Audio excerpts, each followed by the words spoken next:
할렐루야. 오늘 우리 상혁이 2주 만에 휴가 나왔는데 박수 한번 해. 박수. 다음 주에는 특송 꼭 한다고 했으니까 상혁이의 특송을 우리가 들을 수 있도록 기대하고요. 그 다음에 이번 주간에는 생일이 없더라. 그렇죠? 이번 주 생일 누구였나? 이번 주 생일 없었지? 단체 카톡방에 생일 뜨는 친구 없던데? 누구였노? 있는데 괜히 없다 해가지고 또 실망한 거야. 오늘 생일 없는가?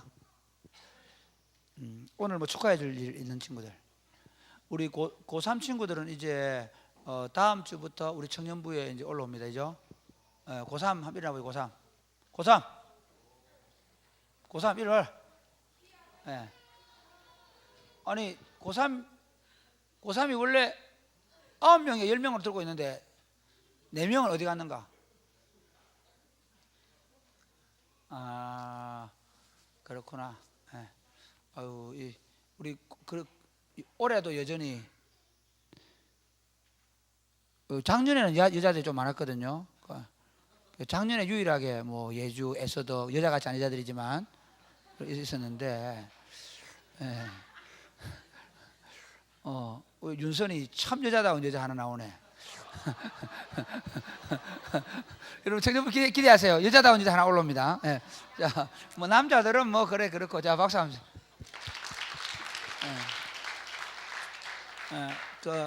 이번 한 주간 동안 여러분 우리 아지자란도 왜 이러나 갑자기.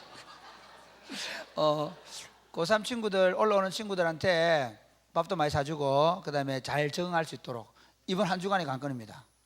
이번 한 주간 동안 여러분 어떻게 하느냐에 따라 저 친구들이 태도를 결정합니다. 계속 청년부에 와야 될지 아니면 계속 고등부 남아서 재수를 할지. 재수를 하도록 올라오긴 올라야 되는데 여러분 하여튼 잘 해주시고 따뜻하게 해주시고 알겠죠? 그렇게 해주시면 고맙겠습니다. 요즘 어떠세요? 요즘 우리 삶이라는 것이 굉장히 불안합니다. 사실은 요즘 시대만큼 불안한 시대가 없어요.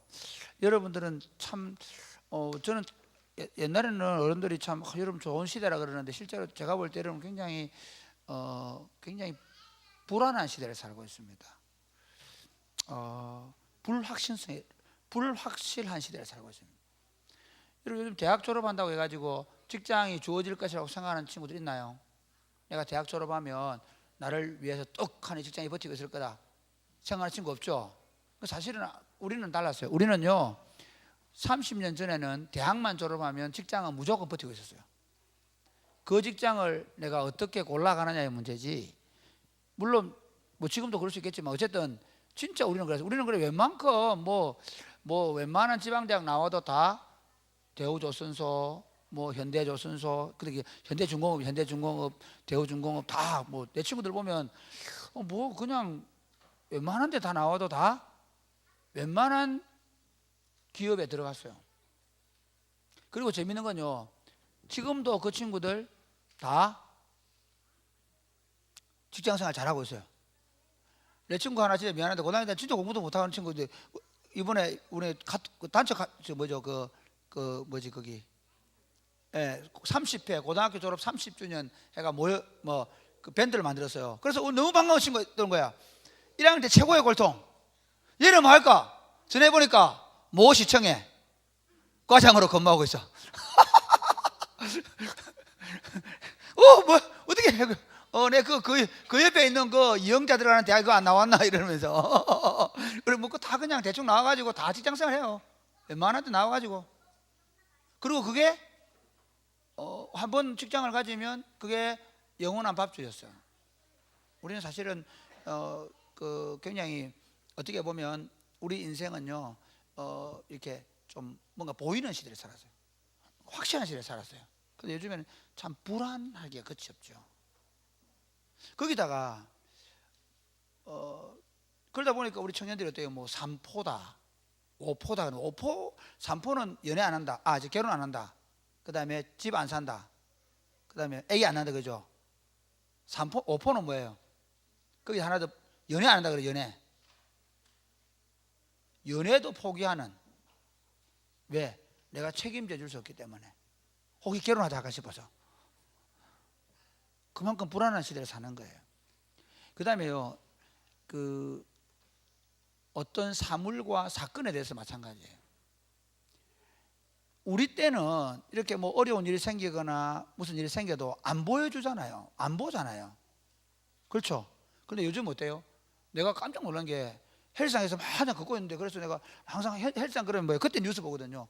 나는 별로 뉴스 신문 이런 거 잘 안 봐요. 그냥 미안합니다. 한 손에 신문을, 한 손에 성경을 그랬는데 신문 볼 시간이 없어서 신문 잘 안 봐요. 요즘 워낙 뭐 인터넷 잘 돼 있으니까 그냥 뭐 인터넷 열면 그냥 이렇게 보고 하는데, 그래서 이제 항상 뉴스를 언제 본다고요? 우리 어른들은 내는 9시 뉴스 봤는데 요즘 저는 9시 뉴스 안 봐요.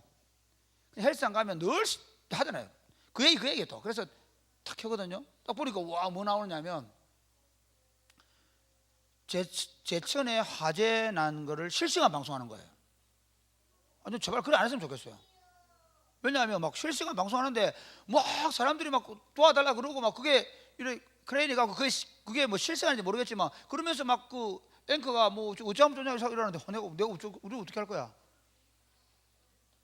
좀 심하다 싶어요. 우리에게 들어온 정보들이 바로 실시간으로 우리에게 들어오고, 그리고 너무나 많이 주어지는데 그 정보들이 우리의 마음에 평안을 주거나 기쁨을 주는 게 아니라 거의 대부분이 다 우리를 더 불안에 떨게 만드는 것들이에요. 그 헬스 이제 마치고 나오는데 다들, 내가 아는 분을 하나 만났어요. 그분 하신 얘기가, 목사님인데 하나님 좀 알아놔야 돼. 어디 탈출구, 비상구 어딘지 알아놔야겠다. 옥상으로 올라가는 계단 알아놔야 되겠다는 거예요.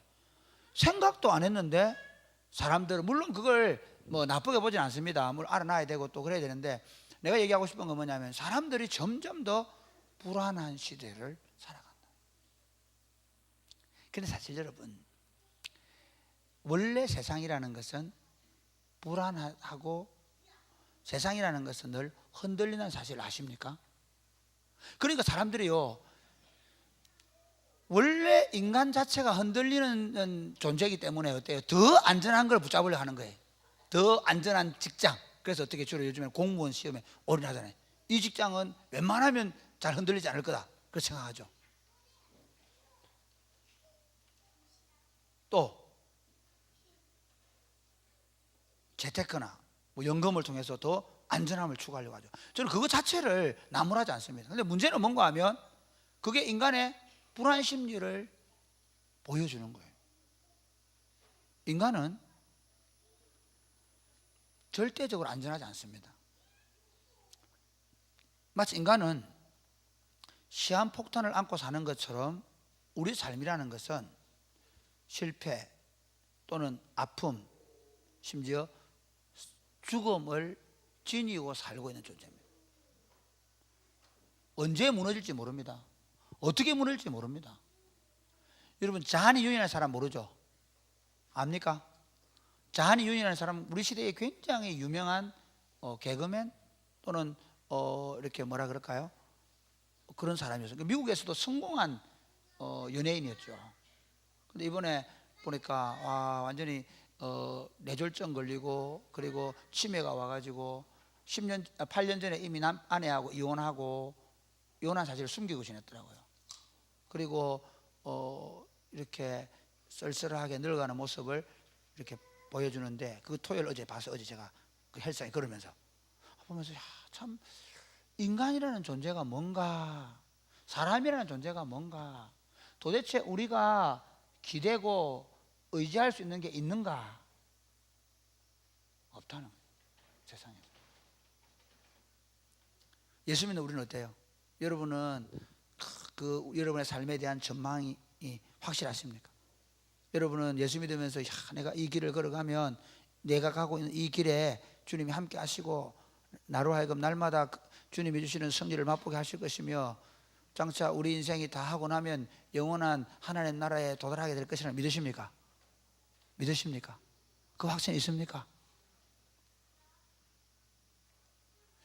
사실 저 오늘 시대를 살아가면서요, 많은 수많은 그리스도인들이 예수를 믿음에도 불구하고 이 확신, 예수 그리스도 안에 있는 우리에게 주어진 영원하고 완전하고 완벽한 약속을 붙잡고 살고 있는가 하는 것입니다. 예수 믿으면 여전히 불안해하고, 예수 믿으면서도 여전히 뭔가 다른 보장을 찾으려고 하고, 예수 믿으면서도 또 다른 뭔가를 붙잡으려고 몸부림치는 우리 자신을 본다는 것입니다. 사실은 그거 허무한 건데, 사실은 그것들은 우리에게 어떤 지지 기반도 될 수 없는데, 그것들도 사실은 그것들이 무너질 때 우리 인생도 비참하게 무너질 것인데,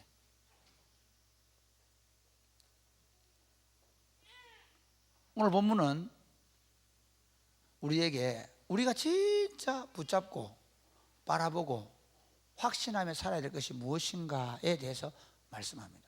그리고 우리가 그리스도인으로 살아가면서 무엇을 바라보고 살아야 될 것인가, 무엇을 붙잡고 살아야 될 것인가에 대해서 말씀하고 있습니다. 여러분, 오늘 본문은 이런 겁니다. 예수님께서 이 말씀을 하신 지 8일째 되는 날, 이 말은 무슨 말인가 하면, 예수님이 그 제자들에게 가이사라 빌립보 지역에 가셔가지고 내가 십자가에 못 박혀 죽을 것이다 라고 말씀하신 지 8일째 되었다는 겁니다. 예수님 제자들 데리고 어디로 가셨냐면 한 높은 산에 올라가셔서 기도하셨습니다. 그런데 기도하시다가 예수님이 영광스러운 모습으로 변화가 되신 거예요. 예수님만 아니라 하늘로부터 모세와 엘리야가 내려와서 그 천상의 모습으로 함께 세 분이 회의를 하는 모습을 보여줘요. 이걸 보고 베드로와 요한과 야고보가, 베드로가 주님 여기 초막을 지읍시다, 여기 집을 지읍시다, 여기 삽시다 그러는 거예요. 그러니까 하나님의 구름이, 영광의 구름이 그를 덮고, 그리고 이렇게 얘기하죠. 이는 내가 택한 자다, 이거 내가 기뻐하는 아들이다, 이 사람의 말을 들으라 라고 이야기합니다. 그래서 그들이 주님을 모시고 내려오는데, 이게 오늘 본문의 내용이에요. 주님의 영광의 임재 속으로, 이게 설교 제목이에요. 주님의 영광을 사모하자, 이건 지난 금요일 날 오후 4시에 나간 제목이고 리드 모임 하기 전에 분명히 바꿔서 이렇게 줬는데 박 목사님이 전달이 안 됐어요. 주님의 영광의 임재 속으로, 임재 안에서, 이게 설교 제목이에요. 부제목은 변화산에 올라가자. 나중에 뭐겠어요? 오늘 저녁에는 뭐 하겠어요? 산에서 내려가자. 산에 올라가자 내려가자 이거예요. 오늘 설교 제목이 올라가자 내려가자. 재밌죠? 근데 보세요, 왜 예수님께서 지금 이 변화산의 기적을 보여주셨는가, 왜 예수님이 이들을 데리고 산에 올라가셔야 되는가, 그 이야기를 좀 하려고 하는 거예요. 우리가 신앙생활 하면서 왜 주님의 임재를 경험해야 되는가, 왜 주님의 임재 안에 들어가야 되는가, 좀 더 쉽게 얘기하면 왜 여러분이 예배에 나와야 되는가, 왜 여러분이 기도 모임에 와야 되는가, 왜 여러분이 개인적으로 하나님 앞에서 매일같이 그 주님의 임재 안에 들어가서 하나님을 만나야 되는가, 그 이유가 무엇인가 하는 거예요. 첫 번째로 뭐냐면요, 지금 내가 가고 있는 이 길이, 우리가 가고 있는 이 길이 영광의 길임을 알기 위해서입니다. 여러분 한번 가만히 생각해 보십시오. 사실 세상적으로 보면요, 우리만큼 불쌍한 사람들이 없어요. 솔직히 말하면 우리가 남들이 가지고 있는 스펙이 있습니까? 다른 애들은요, 지금도 신림동에 학원에 들어가가지고 밤낮 주야로 공부하면서 국어 공무원 해보겠다고 난리를 피우는데, 여러분 매주일마다 예배당 와가지고 노래 주님 같은 반석은 없도다, 반석이 어디 있노? 세상 친구들이 볼 때 말이야.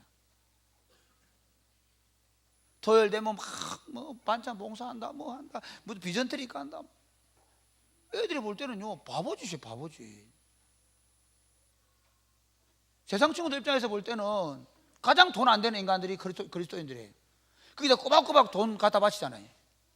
여러분이 지금부터 하는 11조를 꼬박꼬박 모아서 적금을 넣어서 만약에 여러분이 평생 동안 이걸 한다면요, 진짜 장담할 수 있겠는데 집을 한 채 산다니까. 안 그렇겠어요? 여러분이 가는 모임들, 여러분이 뭐 연말 돼서 어디 가든지 여러분이 뭐 친구들을 만나든 어떤 모임이든 그 모임들 속에서 여러분의 아이덴티티를 알려주는 곳이 있느냐는 것입니다. 정말 내가 그리스도인됨이 무엇인지를 가르쳐주는 공동체가 있냐는 겁니다. 어떻게 하면 더 잘 사는지. 여러분 아직 모르는데요. 우리 되면 동창회 가보세요. 내 친구가 동창회 올 때 문자 넣어요. 우리 교회에 왔던 교회 집사인데요. 그 친구가 동창회 오면 밴드에다 딱 올려요. 뭘 올냐면, 야, 돈 있는 것들은 차 저 바깥에 놓고 놔. 왜? 동창회 가면 어떻게 다 차 끌고 와가지고 없는 차 렌트카 해가지고 앞에 치박아 놓고 말이야. 있는 척하고 그러잖아요. 그래, 우리처럼 나이가 들면 들수록 나이 든 친구들끼리 동창회 가보면 허세 부르는 거예요. 있는 거, 돈 자랑. 그 다음 엄마들끼리 뭐예요? 자식 자랑. 허세 부르죠.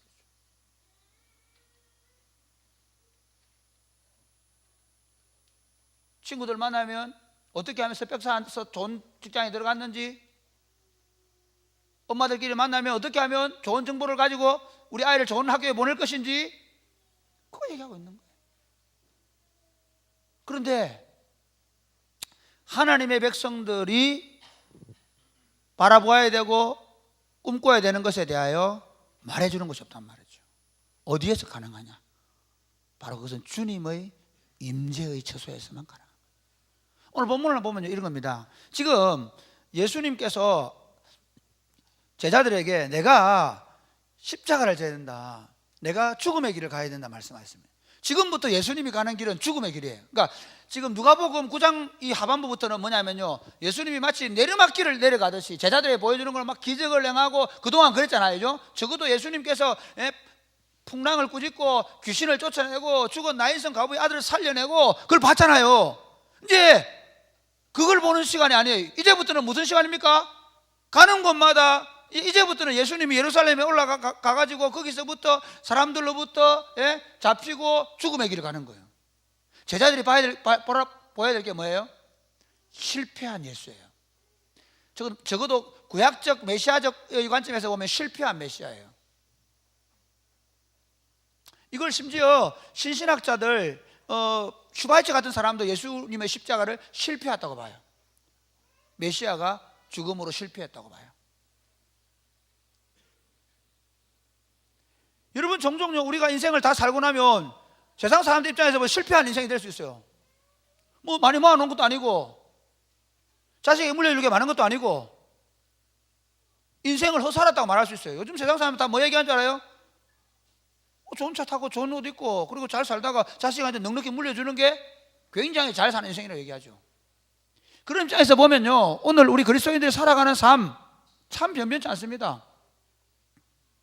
그렇잖아요. 그러니까 그리스도를 쫓아가는 삶이라는 게 세상 사람들의 눈에 보았을 때는 굉장히 내리막길이 될 수 있습니다. 적어도 베드로와 요한과 야고보는 지금 그 길을 가야 합니다. 그 길을 가기 전에 예수님께서 그 말씀을 하신 뒤에 8일째 되던 날 높은 산에 올라가십니다. 거기서 기도하십니다. 뭘 기도했을까요? 왜 기도했을까요? 자, 보세요. 그 도단성이라는 성에 엘리사라는 선지자가 살고 있었어요. 그런데 아람 군대가 이 엘리사를 잡기 위해서 어떻게 했냐면 군대를 보내가지고 아침에 자고 일어나 보니까 게하시가 눈을 떠보니까 막 도단성 아래에 무기를 가진 아람 군대가 쫙 진을 치고 있는 거예요. 그래가지고 엘리사한테 와가지고, 와, 엘리사 큰일 났다, 지금 큰일 났습니다, 지금 빨리 지금 나와보십시오, 아람 군대가 우리를 잡으러 왔습니다. 그럴 때 엘리사가 뭐라 기도하죠? 하나님, 이 게하시의 눈을 열어 주옵소서. 우리와 함께한 자가 저들보다 많다는 거예요. 지금 예수님이 그 얘기하는 거예요. 지금 예수님이 베드로는 안 됩니다, 절대로 못 합니다 그랬잖아요. 그래서 예수님이 사탄아 물러가라 하고 그랬잖아요. 그리고 나서 8일 지나고 나서 예수님이 산에 올라가셔서 기도한 이유가 뭘까요? 아버지여 나를 영화롭게 하옵소서. 베드로가 주님은 그리스도시요 살아계신 하나님의 아들이시며 고백했는데 그 고백한 실체가 정확하게 뭔지 잘 모르는 거예요. 예수님이 기적을 행하고 그리고 놀라운 일을 행하니까 이분이 메시아가 맞는 모양이다, 그리스도가 맞는 모양이다, 이분이 하나님의 아들 맞는 모양이 했지만 실제로 그 영광, 하늘의 영광을 본 적은 없어요. 그렇잖아요. 그걸 봐야 돼요. 이 중요한 겁니다. 마치 이와 같습니다. 이사야가 하나님의 말씀을 전하는 선지자가 되어야 되는데 그 전에 이사야가 뭐 하고 있냐면 성전에 들어가서 이스라엘 백성들이 울고 있는 거예요. 이스라엘 백성들 지금 난리가 난 거죠. 왜냐하면 우시아라는 왕이 55년 동안 통치하다가 지금 죽게 된 거예요. 왕이 죽었다. 그럼 나라가 주변에 있는 아수르나 바벨론은 지금 굉장히 이렇게 융성하고 있고요. 그리고 이제 이 남유다를 잡아먹으려고 그러고 하는 상황이에요. 그 상황 속에서 우시아가 죽어버린 거예요. 그러니까 이사야 입장에서는 너무 답답하잖아요. 성전에 들어갔어요. 하나님을 향해 기도합니다. 그런데 하나님 보여준 게 뭐죠? 그 성전에 가득한 영광의 하나님을 보여줘. 그러면서 우리가 누구를 보내며 누가 우리를 위하여 갈고? 그러니까 이사야가 제가 가겠습니다. 뭘 위해서? 당신의 백성들에게 말씀을 전하기 위해서. 뭘 봤어요? 하나님의 영광을. 뭐 다른 거 본 거 아니에요. 다른 말 해준 거 아니에요. 그 영광을 보면 끝나는 거죠. 그 영광을 보면 내가 어떻게 살아야 될지, 왜 그렇게 살아야 될지 알게 되는 거죠. 우리가 가는 길이 무엇인지 알게 되는 거예요. 지금 예수님께서는 베드로와 요한과 야고보에게 그걸 보여주시는 거예요. 뭘 보여주는가 하면 지금 내가 비록 너희들이 나중에 이 산을 내려가서 내가 내리막길을 걷는 것처럼 고난을 당하고 채찍에 맞고 십자가에 죽게 될 것이지만 그러나 내 본체가 뭐라고요? 이 영광스러운 모습이고 그리고 내가 이렇게 영광스럽게 될 것이라는 것을 미리 보여요. 그러니까 나중에 예수님이 십자가에 죽으시고 부활하시고 성천해서 올라갈 때 베드로 생각이 뭐겠어요? 그분이 그 자리로 가는구나. 그분이 저번에 내가 보았던 것처럼 모세를 보았던 것처럼 엘리야를 보았던 것처럼 그 변화산에서 보았던 것처럼 그 모습으로 이제 그곳에서 우리를 통치하고 계시겠구나. 할렐루야. 그걸 보는 거죠. 여러분, 우리의 예배가 무엇입니까? 왜 우리가 금요일마다 기도하러 오십니까? 바로 그 영광의 임재 안으로 들어가는 것입니다. 할렐루야. 예배라는 것은 그냥 앉아있는 게 아닙니다. 그 예배 속에 하나님의 영광의 임재를 보는 것입니다. 세상을 살아가면서 우리는 늘 실패를 만나게 될 것이고 답답한 일을 만나게 될 것이고 수많은 어려움들을 보게 될 것입니다. 사실 내 삶의 전망이 불투명하고 불확실한 것은 사실입니다. 그럼에도 불구하고 우리가 바라야 될 것은 내 앞에 펼쳐지는 삶의 전망이 아니라 내가 보았던 하나님의 영광입니다. 그러니까 예배를 통해서 보는 건 뭐냐면요, 삼위 하나님의 그 영광의 임재를 내가 경험하는 거죠. 할렐루야. 이게 중요한 거예요. 시편 73편에 보면요, 다윗이 보니까 온통 세상이 어떤 상황이냐면 그 악한 놈이 득세하는 거예요. 악한 놈들이 득세하고 심지어 죽을 때까지도 잘 죽고 장사도 크게 치고 너무 괴로웠어. 그걸 알기 위해서 어디로 들어간 줄 아세요? 성전에 들어갔어요. 성소에 들어갈 때 내가 이를 알았도다. 성소에 들어가서 보니까 하나님의 영광 안에서 하나님이 하시는 일을 알게 되는 거죠. 할렐루야. 여러분, 중요합니다. 그래서 사랑하는 여러분, 우리가 예배에 나올 때마다 하나님을 사모하시기를 주님의 축복합니다. 예배는 그냥 오는 게 아닙니다. 예배는 앉아서 오는 게 아닙니다. 예배는 그냥 내가 한번 참여해서 주의를 잘 지키면 하나님 복을 줘. 아닙니다. 예배에 나오는 이유가 뭐냐 하면 그 영광의 임재에 나아가는 겁니다. 예배 시간에 하나님의 임재를 기대하셔야 됩니다. 여러분, 그게 기도든 그게 찬양이든 그 임재 안에 들어가기 위해서 우리가 몸을 쓰는 거예요. 예배 시간에 하나님이 영광으로 우리 가운데 임하십니다. 할렐루야. 우리 기도 모임도 마찬가지입니다. 기도가 단지 우리 기도 모임 가운데 내 소원 한 가지 이루어지는 게 아닙니다. 이 기도를 통해서 하나님의 임재 속에 들어가는 거예요. 오늘날 왜 이렇게 교회가 냉랭하냐? 오늘날 왜 이렇게 교회가 힘이 없냐? 반대로 오늘날 왜 젊은이들 다 교회를 떠나냐? 간단합니다. 그들이 그런 강력한 기도 모임을 통해서 초월적인 하나님의 임재와 능력을 경험하지 못했기 때문에, 성령의 충만한 역사를 경험하지 못했기 때문에. 예수님의 약속이 뭔지 아십니까? 구하라, 찾으라, 문을 두드리라. 구하는 이가 얻게 될 것이고 찾는 이가 찾게 될 것이고 문을 두드리는 이에게 열릴 것이니. 할렐루야. 그러면 이렇게 얘기합니다. 너희가 악한 자라도 자식에게 좋은 걸 줄 알거든 하물며 하늘에 너희 아버지께서 구하는 자들에게 좋은 것, 그걸 마태복음 좋은 것이라고 얘기하고, 누가복음에는 뭐라고 합니까? 성령을 주시지 않겠느냐. 이 누가복음의 핵심, 내가 오늘 밤에 얘기할 건데요, 핵심적 요소가 뭐냐면 기도입니다. 기도를 통해서 하나님의 영광의 임재, 성령의 충만한 임재를 날마다 경험하고 사는 그리스도인. 그럴 때 우리가 어떤 상황 가운데서도, 어떤 어려움 속에서도 우리가 그 고난을 묵상하는 것이 아니라 그 고난 뒤에 있을 하나님의 영광을 바라볼 수 있게 되는 것입니다. 할렐루야. 그러면 여러분, 예배 시간은 바로 그겁니다. 여러분, 우리가 주일날 예배하러 나오는 이유가 뭐냐면요, 주일날 우리가 예배하러 나와서 그렇습니다. 우리는 이 땅에서 비록 지금은 공고한 삶을 살기도 하고, 이 땅에서 내일 당장 있을 일에 대한 여러 가지 수많은 일들에 대한 기억들이 앞에 있지만, 눈앞에 있지만, 그러나 우리는 뭘 얘기하느냐면, 오늘 예배 시간에 이렇게 얘기하면, 우리 먼저 부활하셔서 승리하신 예수 그리스도가 언젠가 주님의 날 다시 와서 우리를 그 영광스러운 몸으로 변화시켜 줄 것이라는 기대를 가지고 오늘 그 예배를 드리는 것입니다. 할렐루야. 예배가 그런 것입니다. 어제 제가 본 게 뭐냐면, 저녁에 들어가 가지고, 요즘에 제가 이제 눈이 너무 아파요. 진짜 내가 서글퍼져. 그제는 이쪽 눈이 뻘겋게 되더니 어제는 또 여기, 그래서 예찬 한번 봐라 그러니까 다리끼 맞나, 그러니까 다리끼 맞는 것 같다 그러는데 다리끼 아니더라고.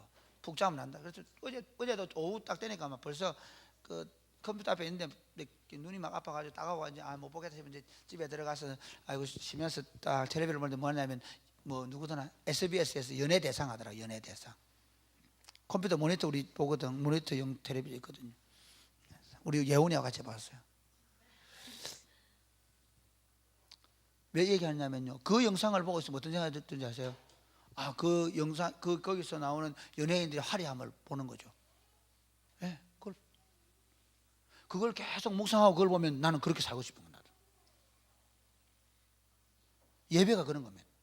예배가 하나님의 영광의 임재 아래에 들어와서 그 하나님의 영광의 임재를 우리가 보고 누리고 함께 찬양하면서, 함께 성령 하나님이 우리 가운데 강력하게 임한을 경험하면서 우리가 뭘 기대하느냐 하면, 그 영광의 임재에 들어가고 싶어.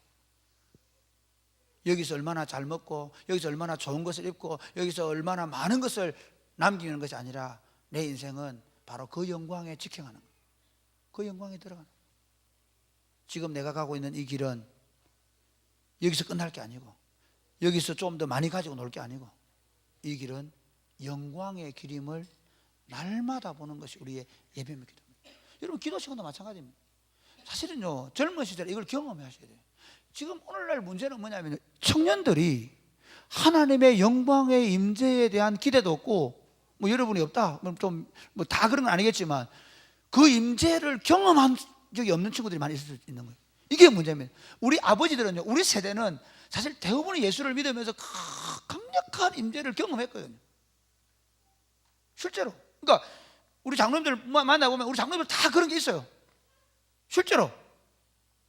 근데 이제 물론 그 다음에 또 문제긴 하지만, 어쨌든 그게 있는데도 시간이 흘러가면 그 영광이 바로 빛을 발한단 말이야. 계속적인 경험이 없으면. 17, 18세 때, 20대 초반에 하나님의 강력한 임재에 사로잡힌 경험이 있어야 합니다. 이거 없으면 기도하셔야 합니다. 하나님이 주십니다. 주셔야 합니다. 왜냐하면요, 그게 없으면 인생을 걸어가는데 우리가 그 영광을 사모하고 하며 걸어가기가 쉽지 않습니다. 대부분이 40, 50점 다 결단을 떠납니다. 왜? 안 믿어집니다. 많은 친구들이. 내가 얼마 전에 얘기했던 내 친구, 스위스 사는 친구가 서울에서 내려왔어요. 그래서 지금 서면에다 크게 빌딩을 짓고 동물 무슨 센터를 만들었어요. 그래서 너무 반가워. 여기 교회 잘 다녀. 그러니까, 아니, 나 교회 안 간 지 오래됐다. 당장 돈 버는데 바빠. 돈이 되는데. 더 화려한 걸 많이 보는 거예요. 그러면서 부인과 함께 어디 갔다 오고, 어디 놀러 갔다 오고, 뭘 즐기고, 뭘 누리고. 예배당 가서 앉아있는 게 너무 재미없는 거예요. 아니, 여러분 젊을 때 하나님에 대한 강력한 임재를 경험해보지 못하고 그 영광 아래 들어간 상태가 적이 없는 상태에서 여러분은 수십 년 신앙생활 지탱할 수 있다? 쉽지 않습니다. 사실은 저는 신학교 다닐 때 뭐 예배 책벌 시간마다 그런 게 아니라 아침에 일어나서 그 반지하 단칸방에 살면서 하나님 앞에 시편 시와 찬미 찬양을 책을 열어서 아침에 주의 인자심을 그러면 그냥 그 영광의 임재에 사로잡혀서 1시간이고 2시간에 울고 그리고 학교를 갔던 기억이 많습니다. 그냥 그 임재 안에 있는 거예요. 배가 고파도 고픈 줄 몰랐어요. 그렇게 살아도 자꾸 나이가 들면 보여요. 자식한테 줄 돈이 보이고 뭔가를 필요들이 보이고 사람들이 하는 일이 보이고 보여요. 사랑하는 여러분, 예배에 나올 때마다 아니 여러분이 기도 모임 나올 때마다 하나님의 영광의 임재를 경험하시고 그 영광의 임재 속에서 내가 가는 길이 어떤 길인지를 분명하게 확증하고 가시기를 주님의 축복합니다. 이게 있어야 이 길을 완주할 수 있는 거예요. 두 번째가 뭐냐면요, 주님의 임재의 영광 안에서만이 주님이 하시는 일을 이해할 수 있습니다. 하나님의 일은 공부해서 되는 게 아닙니다. 신학 공부했다고 해서 그 하나님의 일을 할 수 있는 게 아닙니다. 사실은요, 신학 공부하면서 많은 사람들이 오히려 어떻게 하느냐면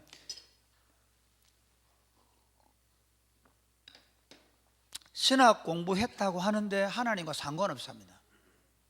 심지어 설교할 수 있습니다. 예배할 수 있습니다.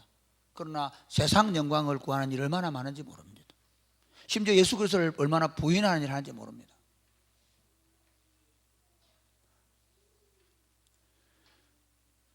오늘 본문에 보면 이렇게 나옵니다. 주님이 그 영광으로 변하셔서 모세와 엘리야와 함께 대화를 나눴습니다. 우리 32절 33절 한번 볼까요? 같이 시작.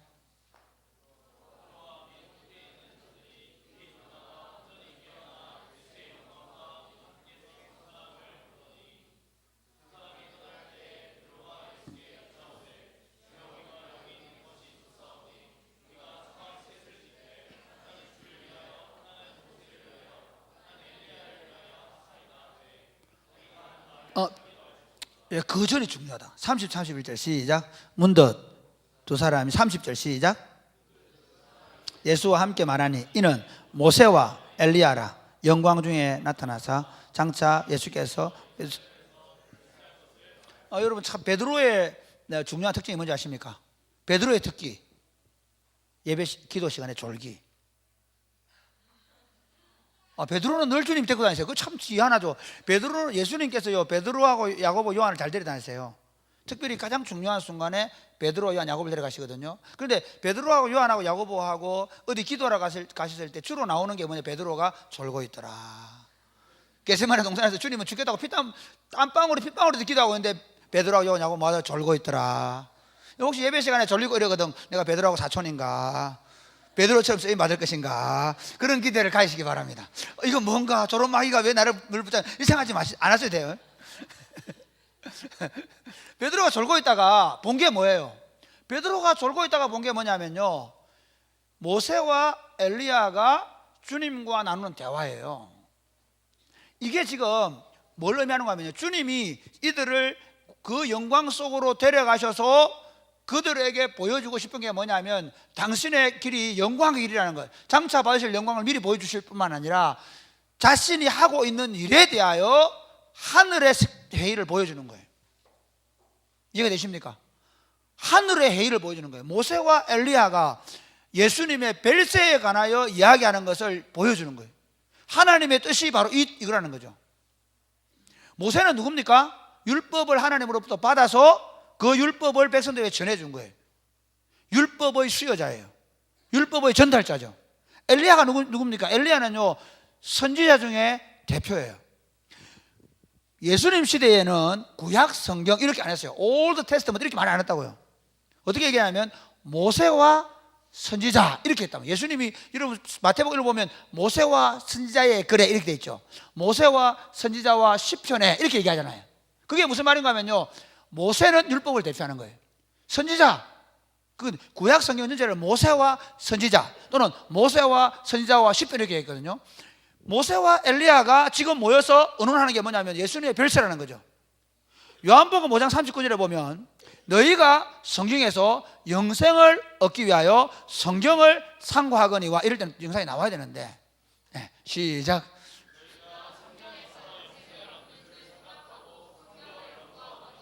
이 성경은 곧 내게 대하여 정언하는 것이냐.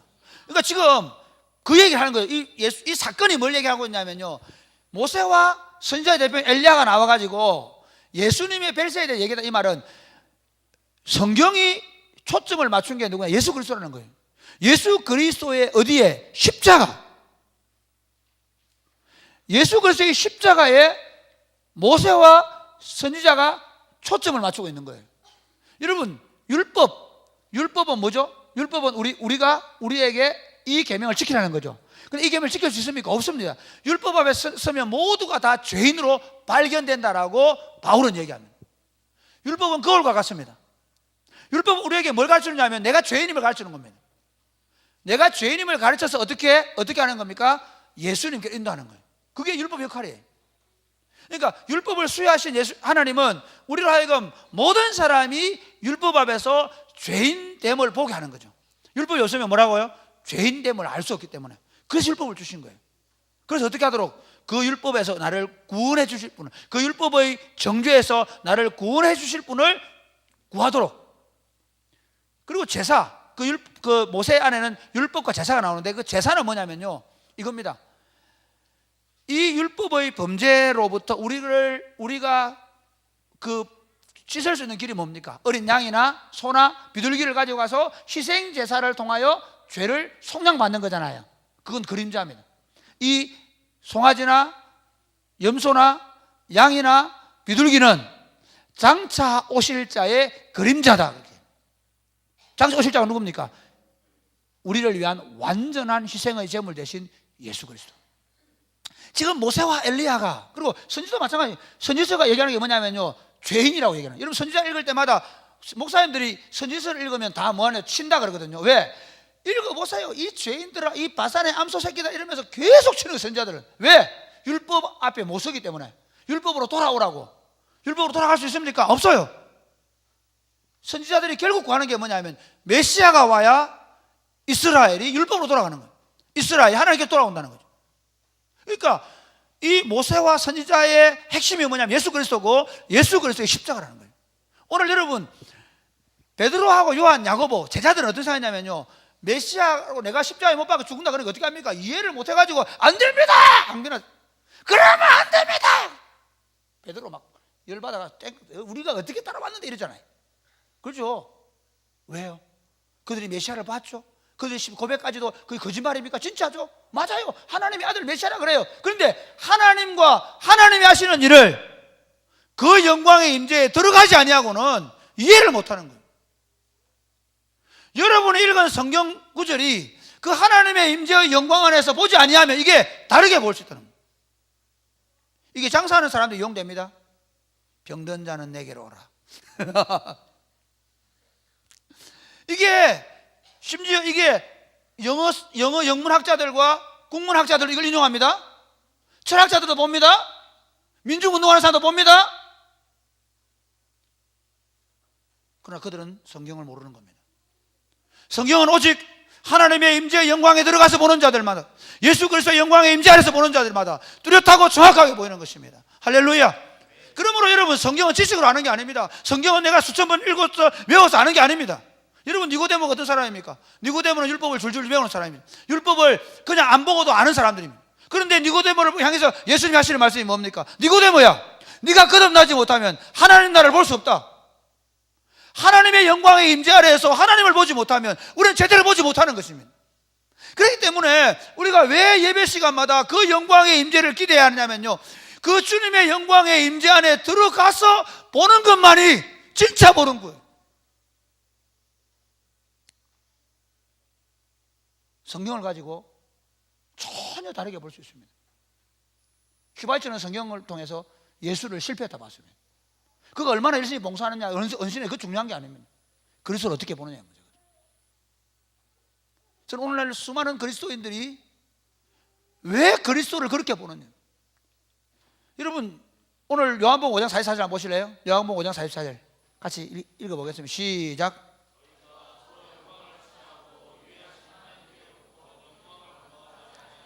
너희가 서로 영광을 취하고 유일하신 하나님께로부터 오는 영광은 구하지 아니하니 어찌 나를 믿을 수 있느냐. 무슨 말입니까? 자기 영광을 구하는 자들, 자기 영광을 구하는 자들에게 하나님의 영광이 보일 수 없다는 거예요. 그러면 믿을 수 없는 거예요. 믿어지지 않아요. 그렇게 사는 게 바보처럼 보여요. 같은 그리스도임에도 불구하고 그리스도를 위하여 살아가는 것이 어리석고 보잘것을 볼 수 있습니다. 여러분 충분히 그럴 수 있어요. 여러분 일제시대에 주기철 목사님이나 그 다음에 그 일제 신사참배를 반대했던 사람들에 대하여 다른 그리스도는 어떻게 봤냐면 어리석게 봤습니다. 심지어 일제 그 강점기 끝나고 그리고 이제 한국 교회를 재건해야 될 때 회개하자고 말할 때 너그마 고생했나 나도 우리도 교회 지키느라 고생했다 그랬습니다. 목사들이었습니다. 일제에 부역하고 동방요배를 하고 일본 천황의 이름으로 세례를 받으면서 교회를 짓겠다고 얘기합니다. 그럴 수 있습니다. 그러나 그들은 하나님의 영광과 상관없는 자들입니다. 저는 오늘날 수많은 그리스도인들이 참 하나님을 알지 못하고 예배하시다고 생각합니다. 진짜 하나님이 가르치시는 진리의 말씀 위에 서지 못할 수 있다고 생각합니다. 어떻게 할 때? 성령에 충만하여 하나님의 영광의 임재 안에 들어갈 때 하나님이 보이는 거예요. 그리고 내가 가야 될 길이 보이는 것입니다. 할렐루야. 그러므로 끊임없이 사모해야 되는 게 뭐냐면 주님의 영광이 나를 덮는 거예요. 주님의 영광이 내 나를 사로잡는 거예요. 주님의 영광의 임재 안에 들어가는 거예요. 그걸 사모하셔야 돼요. 우리가 왜 예배를 사모해야 되는지 아십니까? 예배 주일날 오면 주님의 나를 잘 지키면 하나님의 복을 뭐 틀린 얘기는 아니지만 사실은 그것보다 더 중요한 게 있어요. 그 주님의 예배에 나와서 진리의 말씀을 통하여 하나님을 보게 되는 거예요. 그리고 내가 걸어가야 될 길을 보게 되는 거예요. 하나님의 계획과 섭리를 보게 되는 거예요. 할렐루야. 이걸 보는 눈이 열리는 게 예배예요. 하나님의 계획과 섭리가. 다른 사람들은 다 좁은 길이라고 말하고 다른 사람들은 다 바보 같다고 말하는데 그 길이 가장 존귀하고 영광스럽게 보여요. 그것이 가장 아름답게 보이는 거예요. 이거는 주님의 영광 안에서 보지 못하면 보이지 않습니다. 그러니까 세상 친구들은 와서 이게 뭐 하는 짓인가? 그럴 수 있습니다. 보는 게 다른 거예요. 사랑하는 여러분, 여러분들이 매주일 예배하면서 기도하면서 개인적으로 말씀 안에서 말씀을 읽고 말씀 속에 들어가서 보면서 하나님의 영광의 임재 안에 들어갈 수 있게 되기를 주님의 축복합니다. 그 안에서 하나님과 하나님이 하시는 일을 더 풍성히 알게 되기를 주님의 축복합니다. 같은 말씀이라도 같이 보이지 않습니다.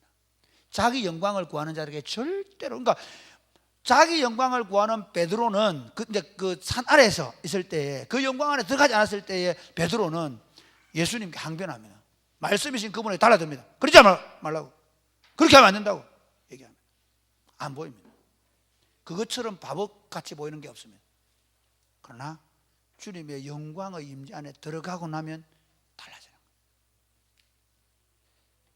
그것이 어떻게 한 번만 베드로가 한번 그 영광의 임재에 들어갔던 그 경험을 가지고 계속해 들어가는 거예요. 여러분 중요한 한 번의 경험이 왜 중요한 거냐면요. 저도 이 기대하는 게 뭐냐면 이게 제가 하는 두 가지 얘기. 하나는요. 제가 처음 예수를 믿을 때 이런 게 여기 그 가위 눌림 경험해 보셔서 가위 눌림 경험해 본 여자친구들 경험 안 해보셨어요? 안 했구나. 나는 딱 처음 예수를 믿을 때 가위 눌림을 한 3번 정도 경험했어요. 그런데 한 번 딱 경험하고 나니까 잠자기 싫은 거야. 이거 뭐 올 것 같은 거야. 정말 두려웠어요. 마찬가지로 요즘엔 제가 새벽에 기도할 때마다 뭘 기도하는지 아세요? 제가 18살 때 19살 때 하나님 앞에 나와 기도할 때 새벽에 기도할 때 하나님께서 나를 만지셨던 경험. 그때 보았던 그 영광, 하나님, 비록 나이는 이제 50대가 됐지만 그때와 제가 다르지 않습니다. 그때 보여주셨던 영광으로 저를 충만하게 하옵소서. 경험이 있기 때문에 그 경험에, 그 영광에 대한 기대가 있는 거예요. 예배 시간도 마찬가지. 내가 그 하나님의 영광의 임재를 경험해야 다시 그 영광을 구하면서 올 수 있는 거예요. 그 안에서 볼 때 진짜가 보여요. 그 안에서 볼 때 내 인생을 어떻게 헌신해야 될지, 어디에 투자해야 될지 보이는 거예요. 그게 진짜예요. 그것 없이 보는 것은 진리를 보는 게 아니에요. 생명의 길을 보는 게 아니에요. 여러분, 우리가 있잖아, 연예인들, 우리 친구들 중에 그런 경우 있더라고요. 운동을 전혀 못 하는데 이 피해를 다 깨고 있어. 벤제만이 네이마르니 다 깨고 있어. 그런데 축구는 하나도 안 돼요. 그가 축구를 아는 거예요, 모르는 거예요? 모르는 거예요. 그 필드에서 놀아야 돼요. 그 필드에서 함께 해야 돼요. 마찬가지예요. 하나님의 영광의 임재는, 하나님이 하시는 일은 공부한다 되는 게 아니에요.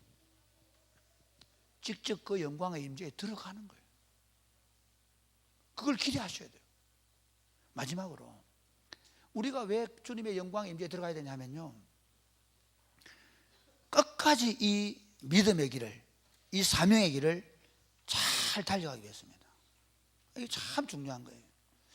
사람들이 가다가 다 변절합니다. 많이 변합니다. 여러분, 누가가 사도행전을 쓰는데요, 보면 진짜 그런 바울과 함께 다니면서 어때요? 보면 그런 경험이 많을 거예요. 대만은 세상을 사랑해 가고, 누구는 어떻게 가고, 끝까지 잘 달려가 쉽지 않아요. 사실 나이가 들면 들수록 그게 더 어려워져요. 사실 젊을 때는 다 걸 수 있는데, 나이가 들면 자식이 생기고 부인이 생기고 가족들이 생기고 직장의 문제나 사업의 문제나 앞날에 대한 노인에 대한 노년에 대한 걱정이나 많은 것들이 쏟아 나오기 때문에요, 진짜 오로지 한 길을 걸어가기 쉽지 않아요. 쉽지 않습니다. 지금 내가 이렇게 얘기하지만 사실 가장 쉬울 때, 여러분, 저는 죽겠습니다 그렇게 모르겠는데 지금보다 쉬울 때가 없어. 끝까지 걸어가는 게 얼마나 어려운지 몰라요. 이 길을 끝까지 걸어갈 수 있는 길이 뭔지 아세요? 그 주님의 영광의 강력한 임재를 경험하고, 그리고 그 영광의 임재를 끊임없이 누리며 가는 거예요. 베드로가 그 영광의 임재를 보고 뭐라 합니까? 와, 우리 여기 천막세를 지읍시다 그러죠.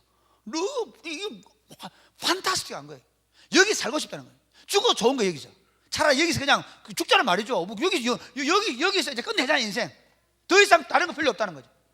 그 경험이 베드로에게 있는 거예요. 그리고 나서 베드로가 진짜 하나님의 부름을 받기 전에 쓴 기록이 베드로후서 1장이에요. 베드로후서 1장 한번 볼까요? 베드로후서 1장 15절 같이 시작. 16절이네. 같이 시작.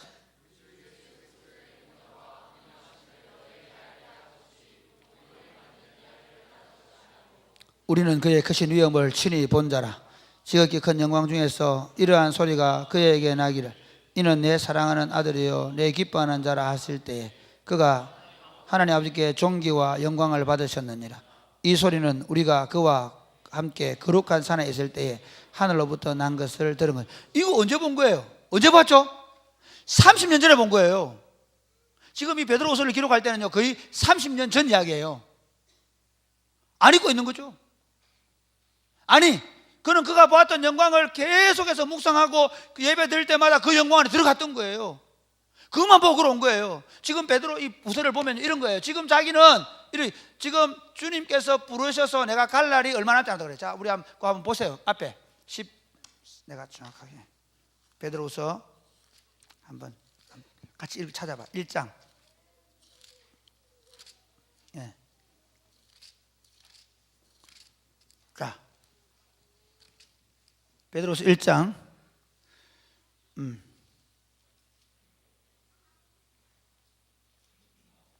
13절 시작.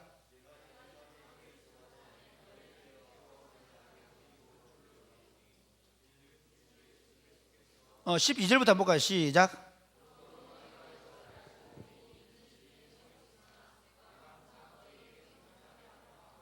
그 13절 시작.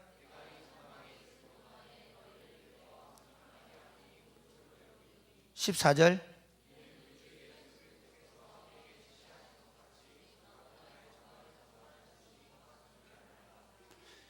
이는 우리 주 예수 그리스도께서 내게 지시하신 것 같이 나도 나의 장막을 벗을 날이 임박한 줄을 안다. 이게 무슨 말이냐면요, 예수님이 뭐라고 지시했습니까? 베드로한테 30년 전에 뭐라 했어요?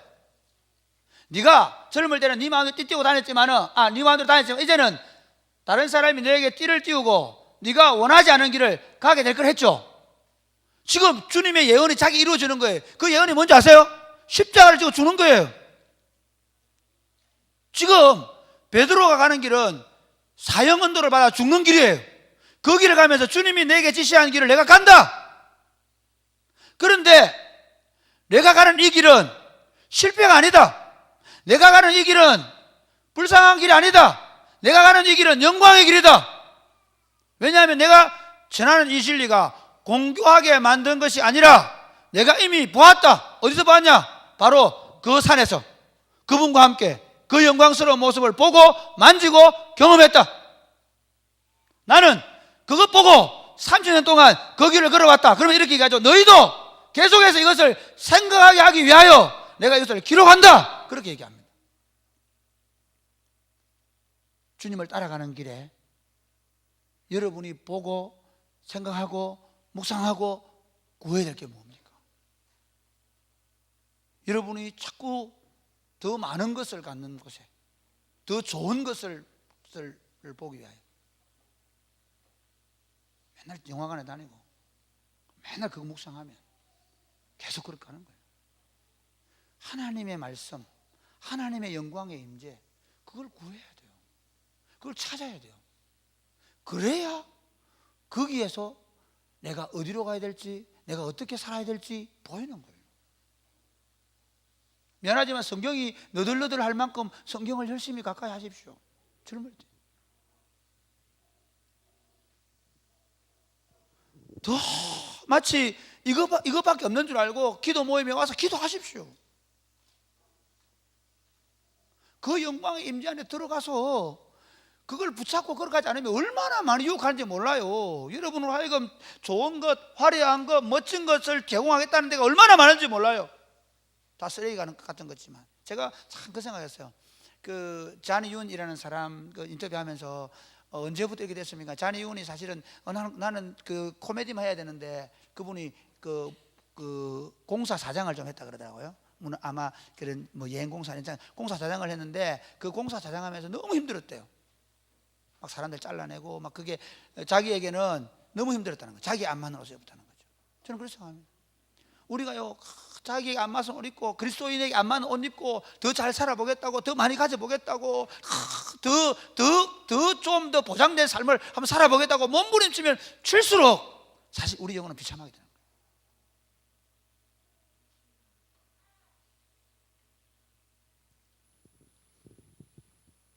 사랑하는 여러분, 말씀의 결론을 맺겠습니다. 우리가 가는 길을 올곧이 갈 수 있는 길이 있습니다. 그것은 예배 시간마다, 기도 시간마다, 개인적으로 하나님을 묵상하는 시간마다 하나님의 임재의 영광 앞에 서는 것입니다. 세상적인 성공과 번영에 대한 약속보다 고난과 자기 부인과 십자가의 길을 걸어가지만 참 재성을 지닌 인간에게 그리스도를 따라가는 게 참 매력 없어 보입니다. 바보처럼 보입니다. 하나님보다 물질을 사랑하지 말라 그럴 때 그게 가능하냐 그런 생각이 들 때가 있습니다.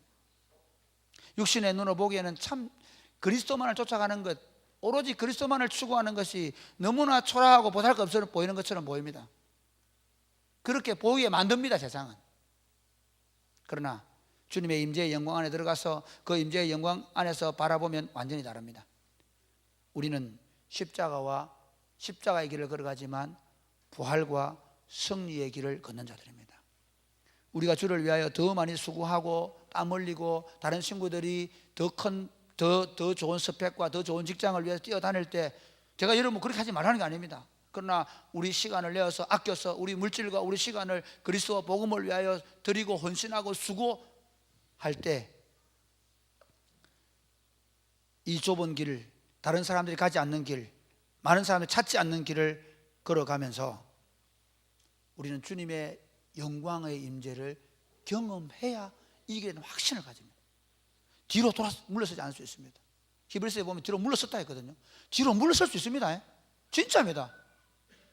세상으로 돌아갈 수 있습니다. 예수 믿는다고 하는데, 그리스도인이라고 하는데 여전히 세상 영광을 구할 수 있습니다. 그게 더 훨씬 더 화려해 보일 수 있습니다. 그게 훨씬 더 멋져 보일 수 있습니다. 실제로 볼 수 있습니다. 그러지 않으려고 하면 여러분이 이거 놓지 말아야 합니다. 예배 시간마다, 기도 시간마다 그 주님의 영광의 임재, 그 속에서 보고, 그 속에서 누리고, 그 속에서 우리가 가야 할 길을 확인하는 겁니다. 그 말씀 앞에서 우리가 자신을 드리는 것입니다. 이렇게 할 때 우리 주님께서 우리의 이 좁은 길을 다 가고 나면 영광으로 임재하시며 우리와 그 길을 함께 걸어오신 주님께서 썩지 않고 쇠하지 않는 몸을 줄 것이며 아름다운 이름과 승리의 멸류관을 줄 줄 믿으시기를 바랍니다. 그렇기 때문에 사랑하는 친구 여러분, 청년 여러분, 아무렇게나 세상 모임에 너무 자주 나가지 마십시오. 친구들과의 술자리나 친구들과 즐기는 모임에 너무 쉽게 나가지 마십시오. 세상을 즐기는 모임에 너무 여러분 자신을 시간을 들이지 마시기 바랍니다. 심지어 여러분의 시간을 여러분 핸드폰이나 또는 세상에 있는 것들을 자꾸 보고 그것을 묵상하는 시간을 들이지 마시기 바랍니다. 심지어 여러분 성공한 자들의 모임, 세상 영광을 사모하는 자들의 모임에 여러분 너무 가까이 하지 마시기 바랍니다. 하나님의 영광을 사모하는 모임에 나오시기를 바랍니다. 하나님의 영광을 사모하는 자들과 함께 그 영광을 구하시기를 주님의 이름으로 축복합니다. 그리하여 함께 하나님 나라의 백성된 성도들과 함께 더욱 하나님의 말씀을 통해서 하나님 나라의 가치를 공유하고 하나님의 말씀을 따라 살아가도록 격려하며 서로 손을 잡고 함께 끝까지 이 믿음의 싸움을 싸워나가며 저와 여러분이 믿음으로 승리하는 복된 삶이 되시기를 주 예수님의 이름 축복합니다. 아멘. 우리 한번 찬양하겠습니다. 우리 일어나 찬양하겠습니다.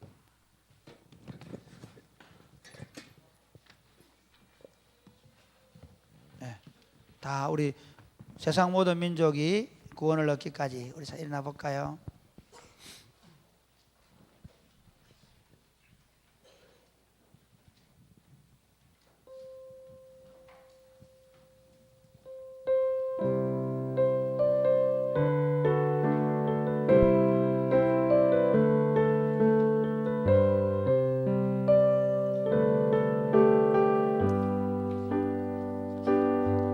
세상 모든 민족이 구원을 얻기까지 쉬지 않으시는 하나님, 주의 십자가 지고 우리 이제 일어나 주 따르게 하소서. 세상 모든